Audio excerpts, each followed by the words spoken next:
Hi, I'm Dorian Lamb, and welcome to Season 2 of Start with the Close in Mind. In real estate, business, and life, the people who win aren't the ones who react. They prepare, they think ahead, they see the close long before the rest of the room does. After a year of conversations with top operators and decision makers, this season goes even deeper into what it takes to close deals the right way. We'll break down the strategies, the mistakes, the mindset, and the real stories that reveal how successful people navigate complexity and come out on top. Every episode brings insights from leaders who have been in the trenches and can show you the difference between hoping a deal closes and engineering the outcome from the start. This is Season 2 of Start with the Close in Mind. Let's dive in. Hello, and welcome to the next episode of Start with the Close in Mind. We are here with Terence Tubridy today. Today's episode is about something most people only see from the outside. People see the restaurant, the rooftop, the hotel bar, the experience. What they usually don't see is the operation underneath it. And in New York, that's especially true. A lot of concepts are around the excitement of opening something new, but the fact of the matter is that much are really still around after 5 or even 10 years later. My guest today, Terence Tubridy, has spent decades building out in hospitality concepts across New York and in Florida. But today we're going to focus on New York. Hospitality, including venues like Park Avenue Tavern, Refinery Rooftop, Park or Quinn, the Rockaway Hotel, and several others. Several others, including one of the best known rooftops in the Refinery. What interests me most about his perspective is that he came up through entry level of the business first and worked his way all the way up. He started working in hospitality at a young age, learned the business from the ground up, and eventually built one of New York's most recognized hospitality platforms. He's also helped develop the Rockaway Hotel, which wasn't just a hospitality project. It was tied to bringing investment jobs and attention back to a community he grew up around in Rockaway. So today, I want to talk about what actually makes hospitality business work, why some concepts last while others disappear, and how hospitality intersects with real estate.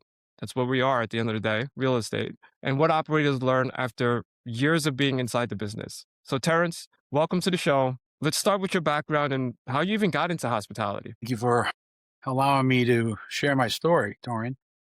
Of course. I grew up out in Rockaway Beach in a small town called Broad Channel, an island right off of JFK Airport.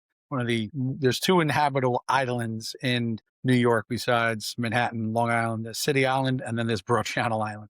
My father owned a seasonal restaurant across the bridge and called Pier 92, and he made his sons work there, just like any good Irish American would. So grew up in the business, bar backing, busboy, server, and then eventually came to love it. It became ingrained, and went to college. Went to high school in Manhattan, and so my network of friends grew, and obviously perspective. And then I went to college at the University of Mount St. Vincent and in the Bronx. So stayed New York through and through, and all those years worked in various bars, restaurants, and some large hospitality groups, and literally did everything kind of in the business, and quickly realized, like, I think this is what we're going to do, or I'm going to do for the rest of my life. Yeah. I mean, so you kind of got that feeling going through it. And then, as you mentioned, based off the network or the people that you were around, how much of your operating style comes from having done those jobs yourself, right? Because obviously you got to plan out how you're building out these concepts and the experience and so forth. So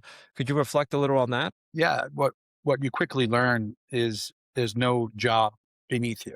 So you can be the GM of, a 5-star luxury property, but at the end of the day, we are all here to make the engine turn on. And that includes, if your dishwasher doesn't show up, and you're potentially going to be dishwashing. If your bartender doesn't show up, potentially going to be bartending, whatever you can do to keep that engine on. One of the challenges of that is, as you grow a hospitality group, is remembering that, but also ingraining that in the rest of your team. So it always kind of stays there. And I think one of the examples for us is making sure that we have a career development line, right? So if we go and hire a busboy or even a server or bartender, we're keeping an eye on them and dropping little hints like, hey, you want to do something else? Do you want to do something else? Do you want to learn other things about the business? And hopefully some of that sticks where they'll eventually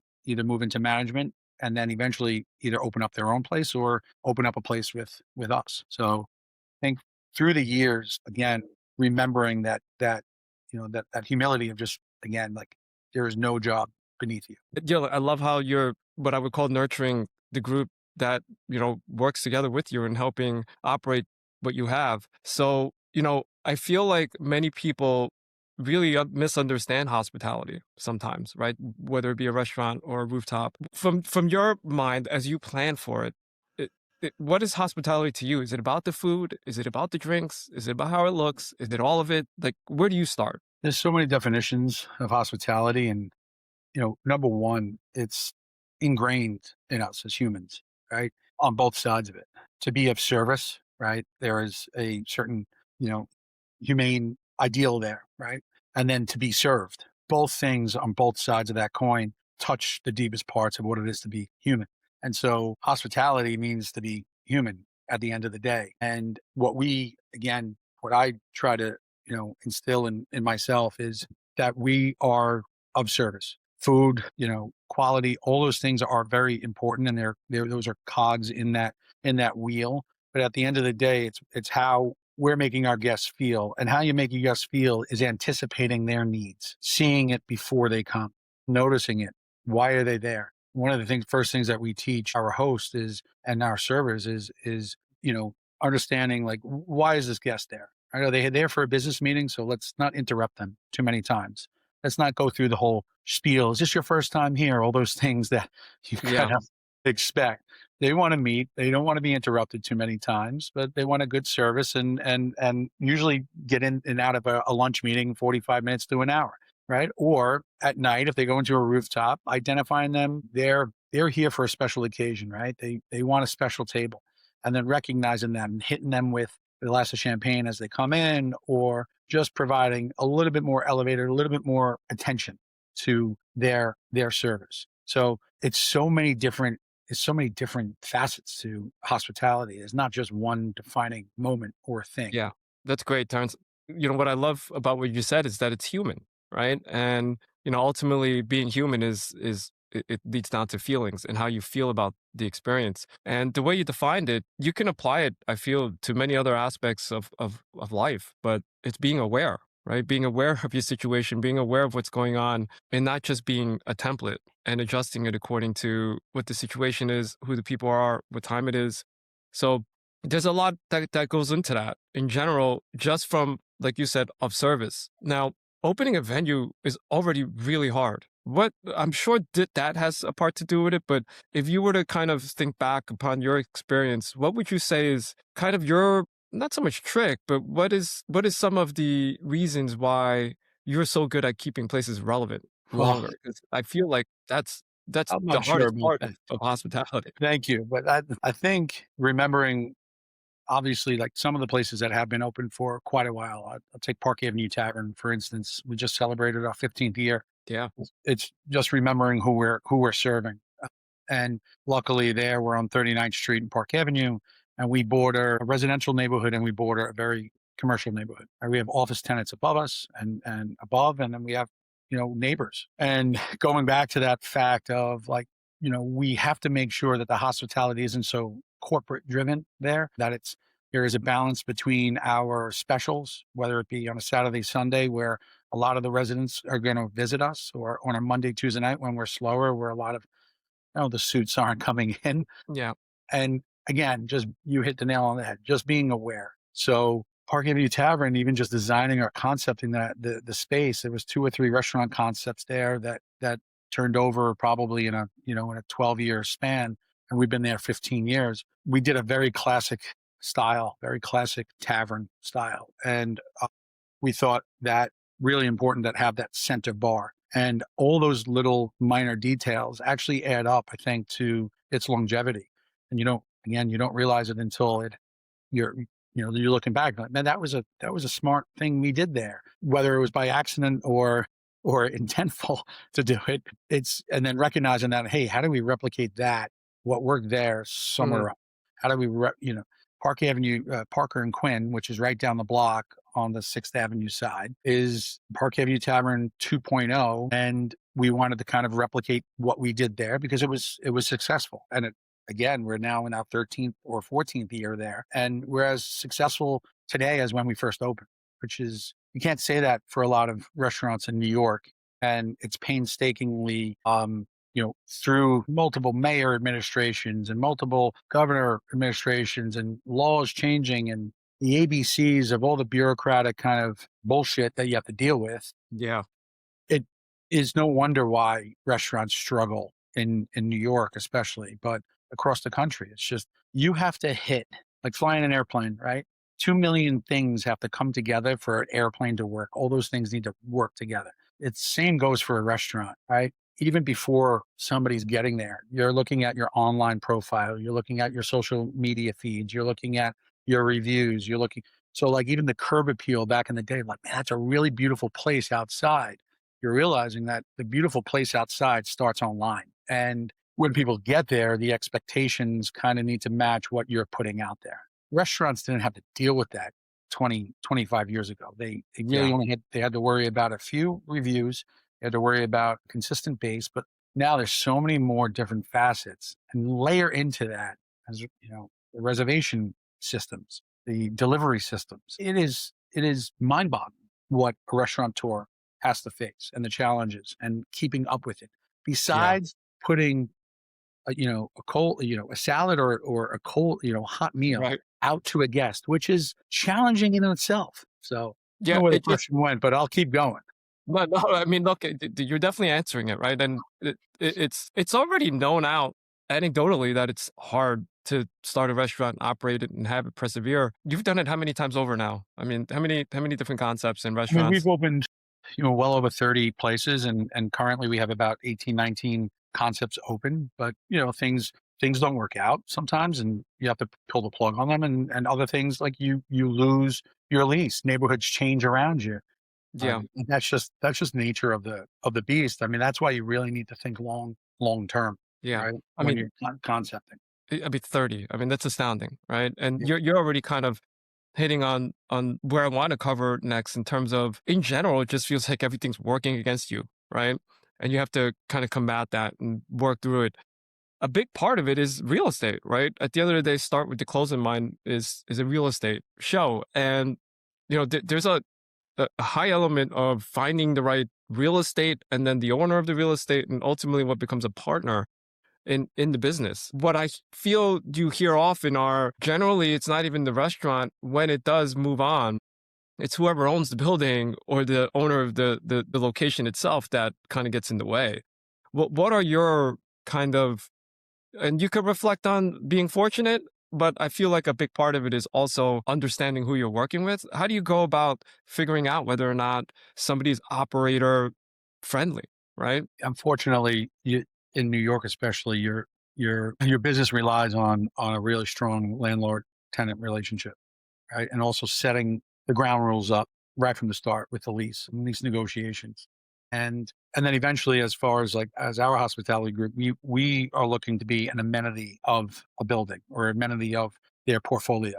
But when we first started opening places, we were a strictly landlord tenant kind of relationship, and you quickly realize that a lot has to do with that, making sure that's strong. Sometimes when a lease is coming up towards its end, you're the only operator really that knows, and this is the benefit, whether you could stay there or not, right? You know the numbers. You know the numbers that you can do. So when it says going to market rent, I don't know what that means in this kind of current market, or to be honest with you, the last 10 years market rent. There's so many different factors that play into what market rent really means. And again, that's why you're seeing a lot of the real estate companies either hire hospitality groups to do their programming for their campuses, as they call it, right? Yeah. So it's important for us as growth. It's important for us to get recognized as that potential tenant or client, and we have relationships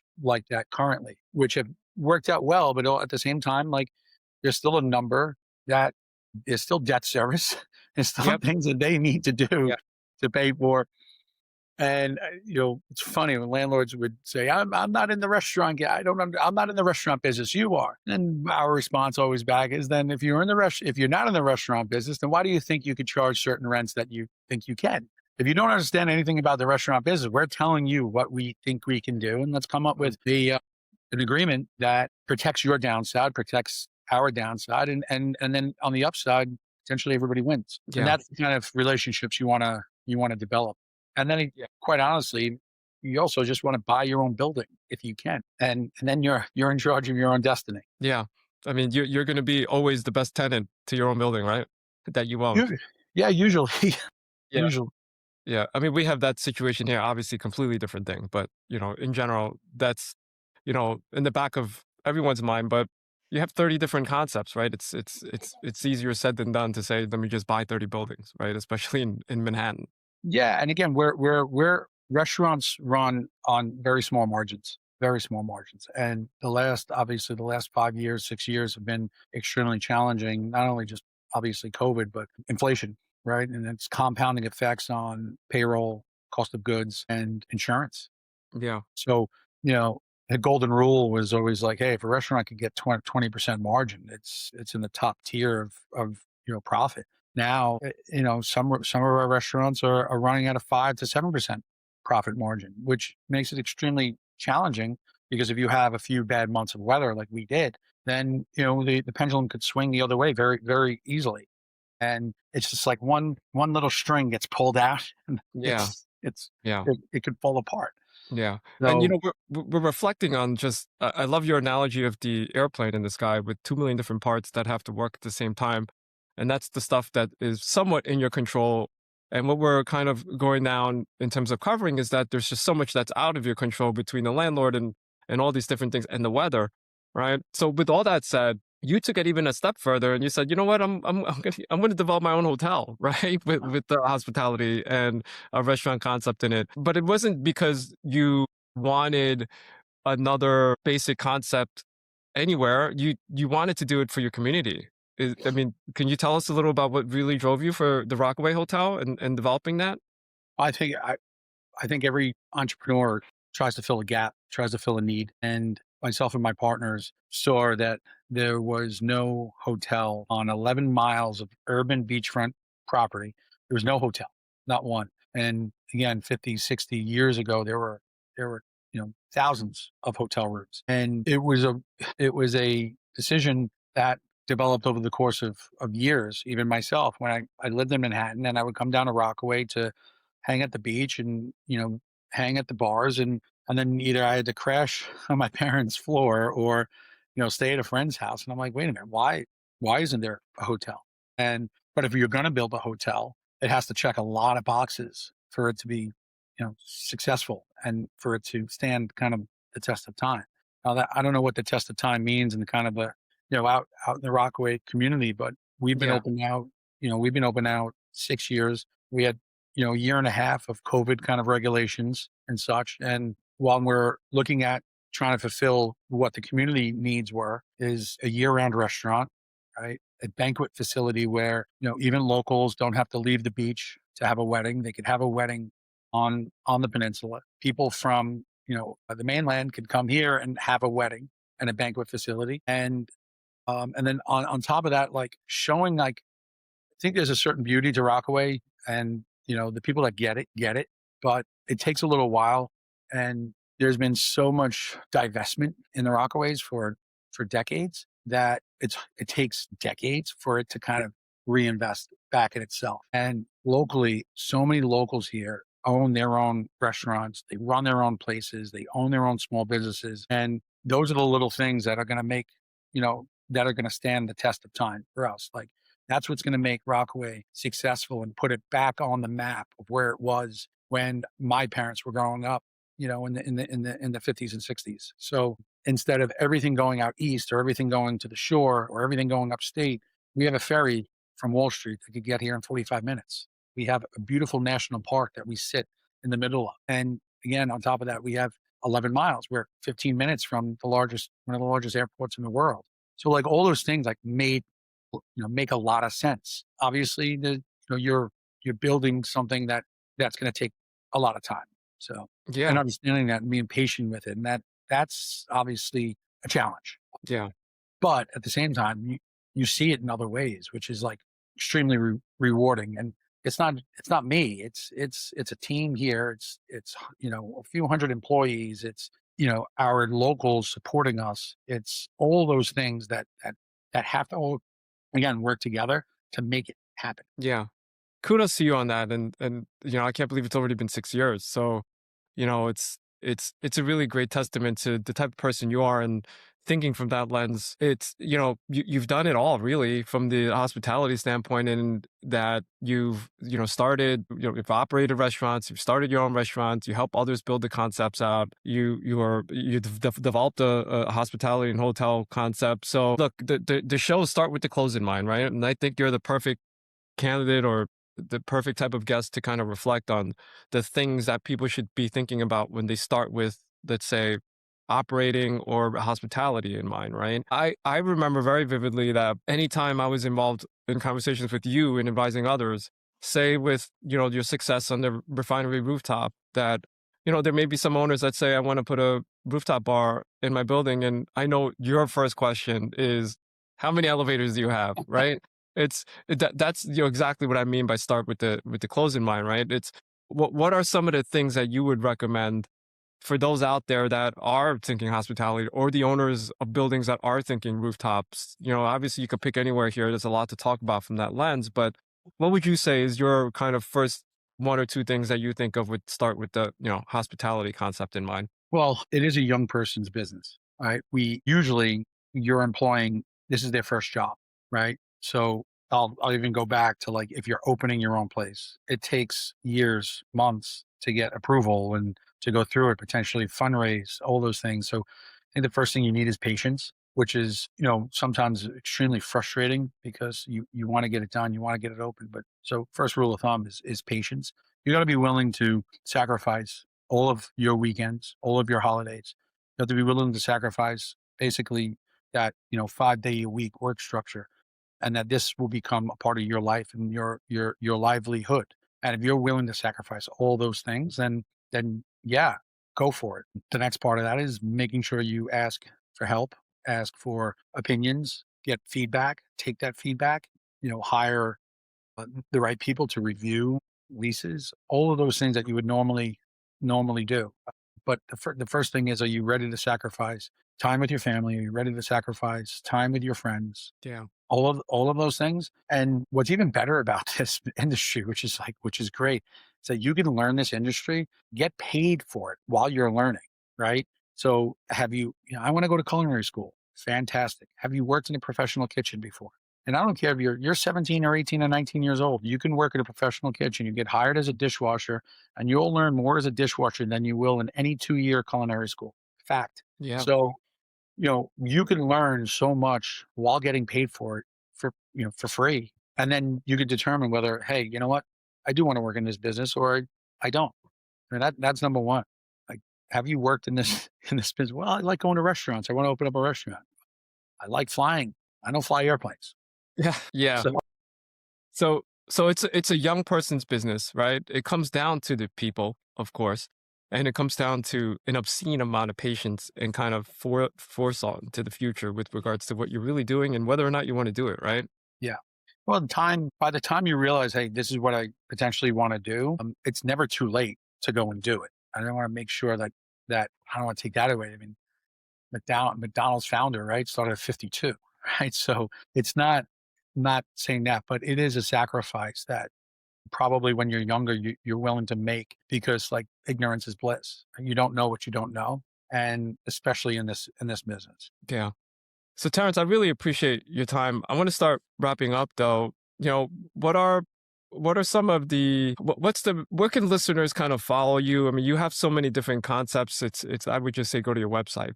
And if I were to promote you, I would say definitely go to Park Avenue Tavern, Refinery, Park Quinn. There's just so many different places, right? But where can people find you? Is a easy way of saying it. Yeah. Personally, I'm on Instagram, T Tubridy, T Tubridy, Tubridy, and then follow us on Instagram. It's probably the best way. IGC Hospitality, and all of our concepts are promoted there. and then IGCHospitality.com. IGC stands for In Good Company. And one of the, again, like our DNA is all of our places need to kind of be in good company. So like that's all that all kind of hopefully aligns through all of our spaces. Yeah. You all understand when you're in any good company Yeah, that's the through restaurant, line. it's a Yeah. through one for sure. I love that. I think that's a great way to kind of end it because we're in good company now, and we want you others to join us in good company. So today's conversation really comes down to something that some of us know. Opening a hospitality venue is really hard, but something that others maybe discount, which is keeping it relevant, is even harder, especially in New York, where competition is constant, expectations are really high. There's just so much that's out of your control between the political dynamic and weather and things of all that sort. So you really need fortitude and you really need patience and you really need to think long term when even considering a hospitality concept. What stood out to me, Terrence, today about our discussion is it's not even just about the hype around opening a new concept or opening a new location. It's really about having the right people in there, being aware, being consistent, being adaptable to the situation, and having a culture where people are helping each other out, learning other things, and execution, right, over time. So, to wrap it all back in, when you start with the close in mind, you have to really stop thinking about just all the stuff that goes into opening night, which is really important. You really need to start thinking about what allows a concept to still be working years later, which Terrence embodies. Thank you again, Terrence. And I hope the audience found something here that Thank was you. helpful to them. Thank you, Doran. I appreciate you and your friendship over the past few years. It's great to catch up with you. It's in good company.